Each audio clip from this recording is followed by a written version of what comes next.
ব্যাপার না, কারণ আমি ইয়াং ছেলে চাই না আমার জীবনে। আমি এরকম একজন পুরুষ চাই যে সব সময় আমার প্রতি আসক্ত থাকবে। আপনাকে আসসালামু আলাইকুম। জীবনের গল্পে আপনাদেরকে স্বাগতম জানাচ্ছি। ক্যামেরার সামনে দাঁড়িয়ে রয়েছে একজন বোন, ওনার জীবনের গল্প শুনবো। আসসালামু আলাইকুম আপু, ওয়ালাইকুম আসসালাম। কেমন আছেন? আলহামদুলিল্লাহ, ভালো আছি। আপনি? আমি ভালো আছি আপু।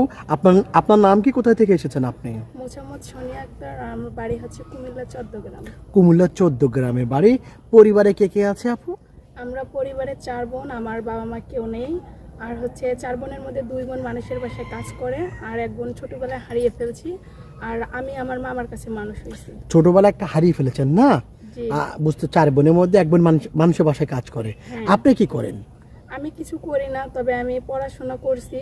এখন মানে আমার বিয়ের ঘর আসে, আমাকে দেখতে আসে। আমার মামা আমি যৌতুক দিতে পারবে না, এই কারণে আমাকে অনেক নির্যাতন করে, পরে অনেক মারামারি করে আমাকে বাড়ি থেকে বের করিয়ে দেয়। বুঝতে পেরেছি।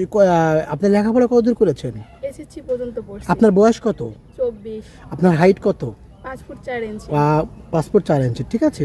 এখন বিষয়টা হচ্ছে আরেকটি আপু, আপনি কেন এসেছেন আমাদের কাছে?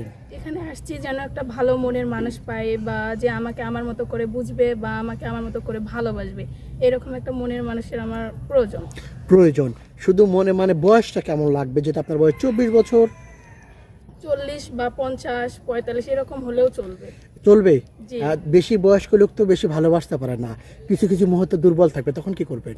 এটা কোনো ব্যাপার না, কারণ আমি ইয়াং ছেলে চাই না আমার জীবনে। আমি এরকম একজন পুরুষ চাই যে সব সময় আমার প্রতি আসক্ত থাকবে, আপনাকে ভালোবাসবে। হ্যাঁ। আর আপনি তো ওই সময় যদি ওনার ভালোবাসা কম হয় বা কমতি হয়, তখন আপনার তো পরকীয়া করার চান্স থাকবে। তখন আপনাকে তখন জৈবন মানে ফুল ভালো থাকবে, তখন আপনি পরকীয়া করবেন না, এটা কখনোই করব না। এমন কিছু করবেন না, না?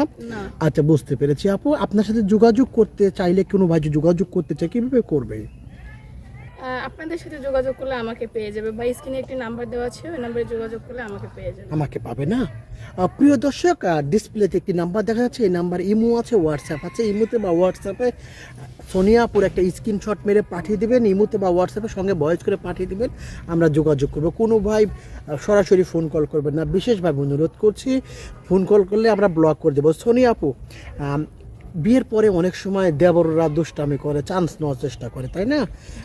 ওইরকম চান্সে যদি আপনাকে যদি এরকম পরিচিত হয়, তা আপনি কাকে প্রথমে বলবেন? আপনার শ্বশুর না আপনার স্বামীকে?